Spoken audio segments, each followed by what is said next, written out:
আজি এটা বিশেষ বিষয়ৰ বাবে এই সংবাদমেলখন আয়োজন কৰিছোঁ যে যোৱাকালিৰ পৰা ইলেক্ট্ৰনিক মাধ্যম আৰু আজি বাতৰি কাকতবোৰৰ প্ৰথম পৃষ্ঠাতে আমি এটা বাতৰি দেখিছোঁ, দৃষ্টিগোচৰ হৈছে যে 2026 চনত কংগ্ৰেছে অকলেই বিধানসভা নিৰ্বাচনত 100খন আসনত অৱতীৰ্ণ হ'ব বুলি কৈছে। এনেকুৱা এটা প্ৰেক্ষাপটত আমি আঞ্চলিক দল হিচাপে চিন্তিত হৈছোঁ যে বিজেপিক আমি 2026ত কেনেকৈ পৰাভূত কৰিম। আপোনালোকে সকলোৱে জানে যে বিজেপিৰ অপশাসনৰ ফলত অসমৰ সকলো শ্ৰেণীৰ মানুহ গভীৰ অৰ্থনৈতিক সংকটত ভুগিছে। অসমৰ সকলো শ্ৰেণীৰ মানুহৰ, সেয়া লাগিলে কৃষকেই হওক, সেয়া লাগে চাকৰিয়ালেই হওক বা ছাত্ৰ সমাজেই হওক, সকলোৰে অৱস্থা অতি বেয়া। অস্বাভাৱিক মূল্যবৃদ্ধি, অনলাইন ব্যৱসায় জৰিয়তে যি এমাজন ডাঙৰ ডাঙৰ বৃহৎ গোষ্ঠীৰ যিবোৰ মল আছে, এই মলবোৰৰ জৰিয়তে লাখ লাখ অসমীয়া মানুহৰ বজাৰ কাঢ়ি লোৱা হ'ল, অসমীয়া মানুহৰ হাতৰ পৰা বজাৰ কাঢ়ি লৈছে আৰু লাখ লাখ খুচুৰা ব্যৱসায়ী কৰ্মহীন হৈ মহা অৰ্থনৈতিক সংকটত ভুগিবলগীয়া। আনপিনে পেটৰ তাৰণাত যুৱ প্ৰজন্মই এই বিজেপি চৰকাৰৰ দিনত দক্ষিণ ভাৰতলৈ চিকিউৰিটি গাৰ্ড হ'বলৈ ঢাপলি মেলিব লগা।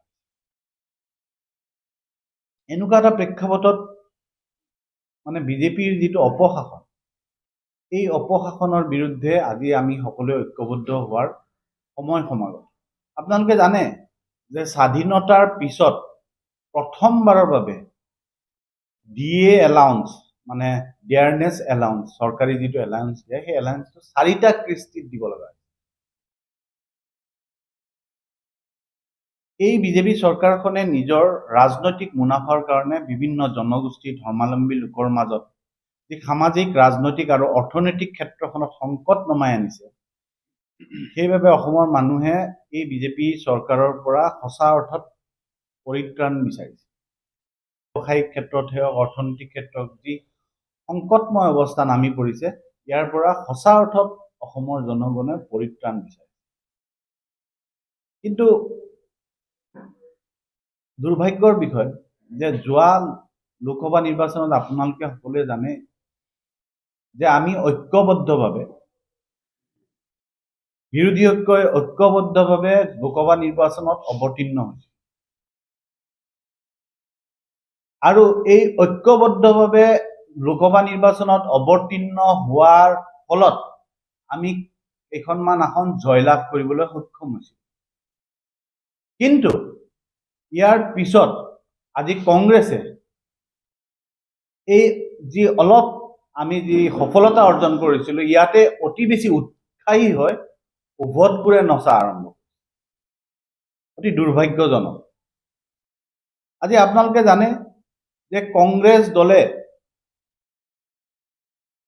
যোৱাকালি যিটো সংবাদ আপোনালোকৰ সংবাদ মাধ্যমৰ যোগেৰে গম পাইছোঁ, যোৱাকালি তেখেতসকলে যি 100খন আসনত নিৰ্বাচন খেলিম বুলি কৈছে, অৰ্থাৎ তেওঁলোকে অকলেই চৰকাৰ গঠন কৰিম বুলি সপোন দেখা আৰম্ভ।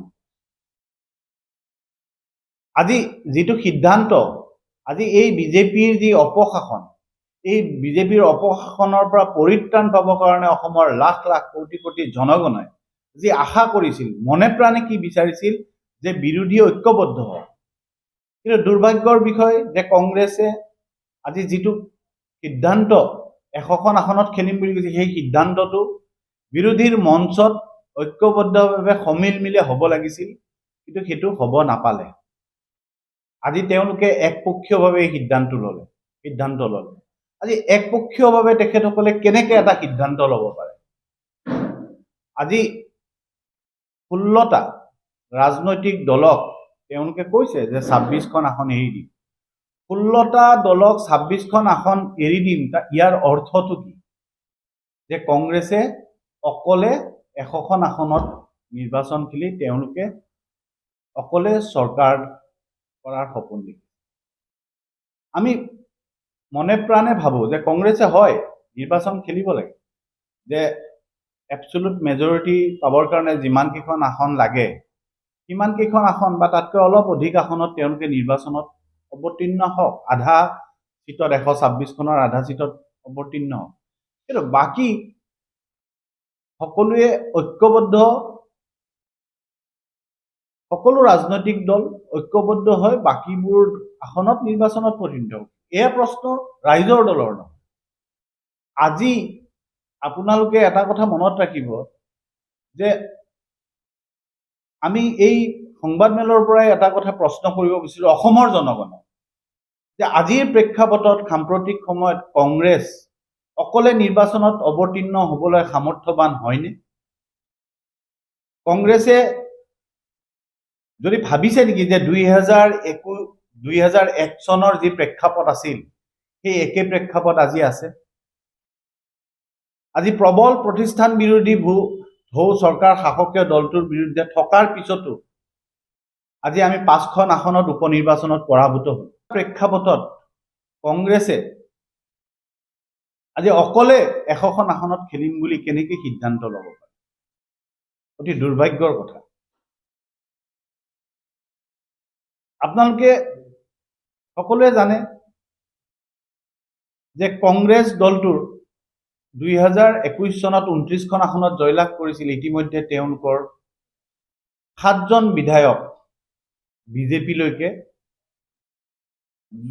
গুচি গৈছে। কংগ্ৰেছ দলটোৰ 9গৰাকী প্ৰাৰ্থীয়ে 2021 9গৰাকী প্ৰাৰ্থীয়ে ইতিমধ্যে কংগ্ৰেছত যোগদান। কংগ্ৰেছ দলটোৰ 3গৰাকী কাৰ্যকৰী সভাপতিৰ 2গৰাকী কাৰ্যকৰী সভাপতিয়ে যোৱা লোকসভা নিৰ্বাচনৰ পাক মুহূৰ্তত বিজেপিত যোগদান। তেনেকুৱা এটা প্ৰেক্ষাপটত আচলতে অসমৰ মানুহে কংগ্ৰেছক অকলে লৈ আস্থাত ল'ব নোৱাৰে।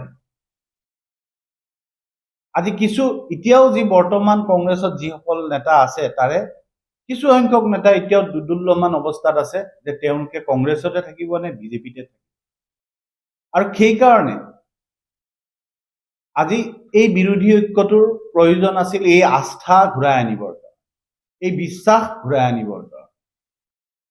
আৰু তাৰ বিপৰীতে কিন্তু কংগ্ৰেছে নিজাববীয়াকৈ যিবোৰ সিদ্ধান্ত লৈছে ই সঁচাই এটা চিন্তনীয় বিষয়। আৰু সেইকাৰণে আমি পুনৰবাৰ আহ্বান জনাইছো যে যদি সঁচা অৰ্থত যদি বিজেপিক পৰাভূত কৰিবলৈ কংগ্ৰেছ দলে বিৰোধী ঐক্যৰ লগত ঐক্যবদ্ধ হৈ বিজেপিক উৎখাত কৰিব বিচাৰিছে তেতিয়াহ'লে বাস্তৱধৰ্মী পদক্ষেপ লওক। আৰু এইটোৱে আমাৰ আহ্বান। আপোনালোকে জানে যে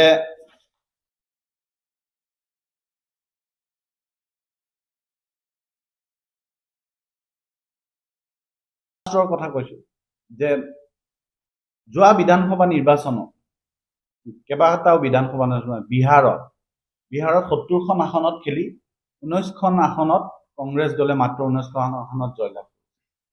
এইবাৰ মহাৰাষ্ট্ৰত 101খন আসনত খেলি কংগ্ৰেছ দলে মাত্ৰ 20খন আসনত জয়লাভ কৰিছে।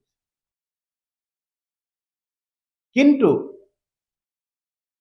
ঝাৰখণ্ডত বিৰোধী ঐক্যই আঞ্চলিক দল ঝাৰখণ্ড মুক্তি মৰ্চাৰ লগত ঐক্যবদ্ধ হৈ নিৰ্বাচনত অৱতীৰ্ণ হোৱাৰ কাৰণে আমি বিৰোধীয়ে বিজেপিক উৎখাত কৰিবলৈ সক্ষম হৈছোঁ। ঝাৰখণ্ডতো কিন্তু প্ৰতিষ্ঠান বিৰোধী ঢৌ আছিল, JMMৰ নেতৃত্বতে চৰকাৰ আছিল। তাৰ পিছতো বিজেপিক উৎখাত কৰিবলৈ সক্ষম হৈছিল। কাৰণ কিয়? সকলো বিৰোধী ঐক্যই ঝাৰখণ্ডত ঐক্যবদ্ধভাৱে নিৰ্বাচন হ'ল। কিন্তু সেই কামটো মহাৰাষ্ট্ৰত নহ'ল, সেই কামটো বিহাৰত হোৱা নাছিল।